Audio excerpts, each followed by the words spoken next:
પ્રકરણ 4 10 બનાવીએ. ટપકાવાળું જીવડું અને તેની ડિઝાઇન. તમે કદી ટપકાવાળું જીવડું જોયું છે? તેના શરીર પર ટપકા હોય છે. શું તમે ક્યારે ટપકા ગણ્યા છે? ચાલો નીચે આપણે ટપકાવાળા જીવડામાં ટપકા ગણવાના છે. 1 2 3 4, પછી આપણે 4 લખીશું. 1 2 3 4 5, 5 લખીશું. પછી 6 અને 3. ચાલો એના પછી પ્રશ્ન 2. કચુકા, કાંકરા, બટન, ચાલા વગેરે જેવી વસ્તુઓ વડે અમુક ટપકાની ડિઝાઇન બનાવો અને દરેક ગોઠવણીમાં ટપકાની સંખ્યા ઓળખો. અહીં 4, અહીં 5, 3, 4 અને 6. પ્રશ્ન ગ. લાલ ચાલાની ગોઠવણી દ્વારા બનતી સંખ્યાઓ ઓળખો. અહીં લાલ ચાલા 5 આપેલા છે, પછી 3 આપેલા છે અને 4 આપેલા છે. ચાલો એના પછી ચાલો રમીએ.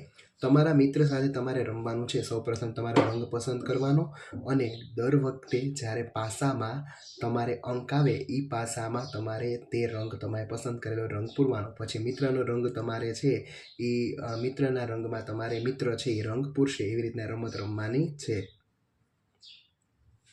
અદૃશ્ય થતા બટનો. ગોલુ વાંદરો 4 બટનવાળું તેનું મનપસંદ શર્ટ પહેરે છે. તે બગીચામાં ગયો અને ઘણા બધા કેળા ખાધા. તમને શું લાગે છે પછી શું થયું હશે? તેનું એક બટન તૂટી ગયું અને દૂર જતું રહ્યું, પરંતુ તે કેળા ખાવાનું છોડતો નથી અને તેના ખમીસના એક પછી એક બટન તૂટતા ગયા. ચાલો અહીં છે એ 4 બટન છે, પછી એક બટન તૂટી જાય એટલે 3 વધે, પછી પાછું એક બટન તૂટી જાય એટલે 2, પછી પાછું એક બટન તૂટી જાય એટલે 1 અને છેલ્લે છે એ 0 બટન, એટલે કે શર્ટમાંથી બટન છે એ બધા જ નીકળી જાય છે. ઝાડની ડાળી પર બેઠેલા પક્ષીઓની સંખ્યા લખો. 1 2 3 3, પછી એમાંથી એક ઉડી જાય છે એટલે 2, પછી ફરીવાર એક ઉડી જાય એટલે 1 અને પછી બધા જ પક્ષીઓ ઉડી જાય એટલે 0 વધે. એટલે કે તમારે 0 છે એનું પુનરાવર્તન અહીં તમારે લખવાનું છે. ચાલો એના પછી વિચારો અને કહો, તમે રાત્રે કેટલા સૂર્ય જુઓ છો?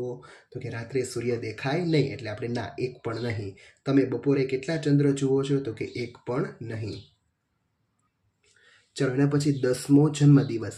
આજે આસ્થાનો 10મો જન્મદિવસ છે. તેના પિતાએ તેના માટે હલવો તૈયાર કર્યો હતો. તે તેના મિત્રો સાથે જન્મદિવસની ઉજવણી કરી રહી છે.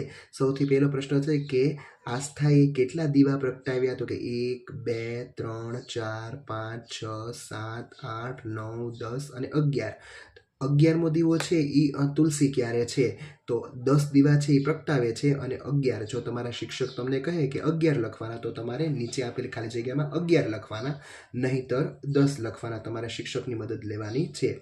હું 9 વર્ષની છું અને વધુ 1 વર્ષ પછી હું 10 વર્ષની થઈશ. તેથી 9 અને 1 મળીને 10 થાય છે. ચાલો મણકા 10 આપેલા છે, લાડુ પણ 10 આપેલા છે, રંગીન ચોક 10 છે, કેળા 10 છે અને પાંદડા પણ 10 આપેલા છે. ચાલો કરીએ. ગણો અને 10 રંગીન મણકા બનાવો. અહીં 1 2 3 4 5 6 આપેલા છે, 4 આપણે બનાવીશું. અહીં 7 આપેલા છે, 3 આપણે બનાવીશું. અહીં આપેલા છે, 6 આપણે બનાવીશું અને ચોથામાં છે એ 2 આપેલા છે, 8 આપણે બનાવીશું.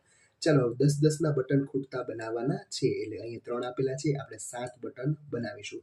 પછી અહીં 6 આપેલા છે, આપણે 4 બનાવીશું. 2 આપેલા છે, 8 બનાવીશું. 1 આપેલો છે એટલે આપણે 9 બનાવીશું. એટલે 10 બટન બની જાય.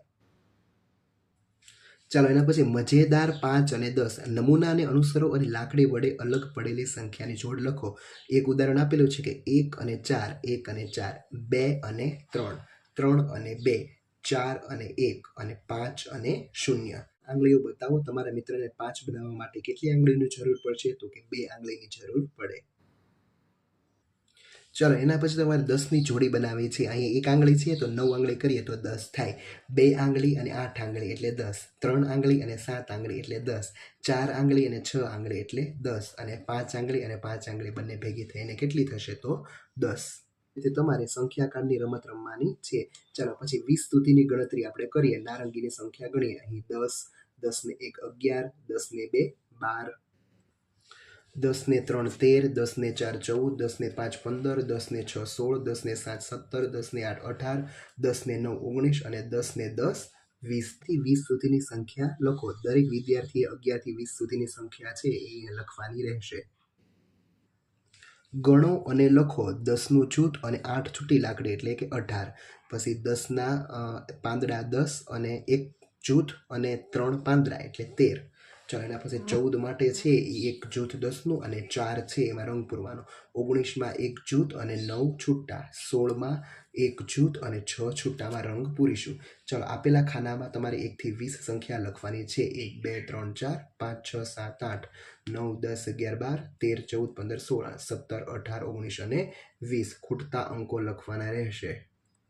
ચાલો એના પછી જોડકા જોડવાના છે. જોડકામાં તમારે પહેલાં 10નું જૂથ ફરતે ગોળ કરવાનું અને પછી જોડવાના છે. અહીં 10નું જૂથ અને નીચે આપણે 10 સાથે જોડીશું. ચાલો મણકામાં 10નું જૂથ અને છૂટા 7 એટલે 17. બટનમાં છે એક જૂથ અને 6 છૂટા એટલે 16. અને એવી જ રીતે પાંદડામાં એક જૂથ અને 10 છે એ છૂટા એટલે કે 2 જૂથ બનશે. એટલે બીજું જૂથ આપણે છે એ આવી રીતના આમ ગોળ કરીને બનાવીશું. એટલે 2 જૂથ એટલે 20. ચાલો મિત્રોના એક જૂથે રમતા રમતા કેટલાક મિનારા બનાવ્યા છે. મિનારાને આધારે આપણે જવાબ આપીએ કે સૌથી ઊંચા મિનારા પર સાચું કરો તો 1 2 3 4માં સૌથી ઊંચો મિનારો આ છે. ચાલો કયા મિનારામાં સૌથી વધુ ખોખાનો ઉપયોગ થયો છે? તેમાં વપરાયેલ ખોખા તો કે 1 2 3 4 5 6 7 8 9 એટલે કે બીજા નંબરનો મિનારો સૌથી ઊંચો છે એમાં 9 ખોખા છે.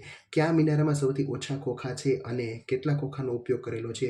તો કે ત્રીજા નંબરનો મિનારામાં સૌથી ઓછા ખોખા છે. કેટલા? 1 2 3 અને 4.